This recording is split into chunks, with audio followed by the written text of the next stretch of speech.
बिहार के लड़के महाराष्ट्र, यूपी, दिल्ली, मध्य प्रदेश नौकरी करने जाएंगे तो आपको गाली ही ना सुनना पड़ेगा। आप क्या सोचते हैं आपकी कोई आरती उतारेगा? नहीं, आप वहां मजदूर बन के जाते हैं, मजदूर बन के ही आपको वहां रहना होगा। आप कभी वहां मालिक नहीं बन सकते।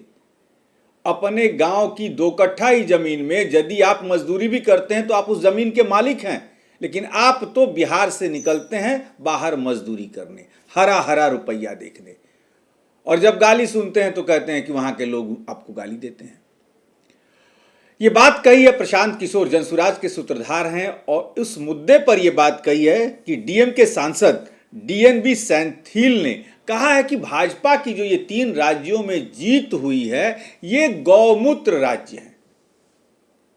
तमाम साउथ के नेता जो हैं हिंदी भाषी पट्टी को जो है हमेशा गाली से नवाजते हैं, और इसी पर उन्होंने भी कहा है कि एकदम ये तो तीनों राज्य जो हैं वो गौमूत्र वाले राज्य हैं, यानी कि और बिहार के लोगों ने अब इसे गाली समझ लिया है। उसी पर प्रशांत किशोर ने कहा है कि आप जब बाहर मजदूरी करने जाइएगा तो आपको लोग आरती नहीं उतारेंगे। सुनवाते हैं प्रशांत किशोर को। कि हम लोग बिहार के लोग हैं, बाहर जाते हैं, हम लोग को बिहारी कह के महाराष्ट्र में भी गाली पड़ती है, उत्तर प्रदेश में भी, दिल्ली में भी, तमिलनाडु में भी। हम लोग अगर पिछड़े हैं, हम लोग अगर अनपढ़ हैं, अगर हमारे बच्चे मजदूरी करने कहीं जाएंगे तो वो आपको सिंहासन पे तो बैठाएगा नहीं। ये समझ हम और आप डेवलप नहीं करते और बेकार दूसरे राज्य को गाली दे रहे हैं।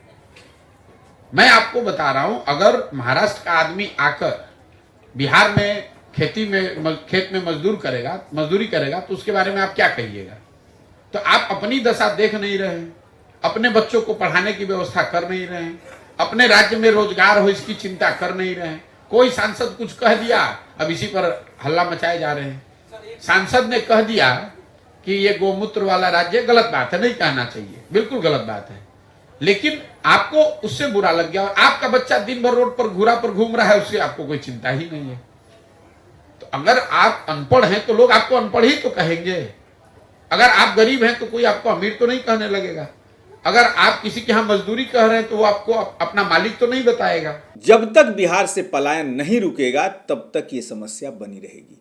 आप गाली उसकी आपको नजर आती है, लेकिन आपका बच्चा सड़कों पे घूमते रहता है। आप अपने बच्चों को पढ़ने के लिए बिहार में कोई नहीं कहता, लेकिन सांसदों के द्वारा दी गई गाली कि गौमूत्र वाला राज्य है, आपको गाली लगी। इसलिए प्रशांत किशोर हमेशा आप कह रहे हैं कि अपने बच्चों का भविष्य संभालिए, अपने बच्चों का भविष्य बनाइए। अब देखना है कि बिहार के लोगों पर प्रशांत किशोर की बातों का कितना असर पड़ता है, इस पर भी हमारी नजर बनी रहेगी। आप बने रहिए हमारे साथ।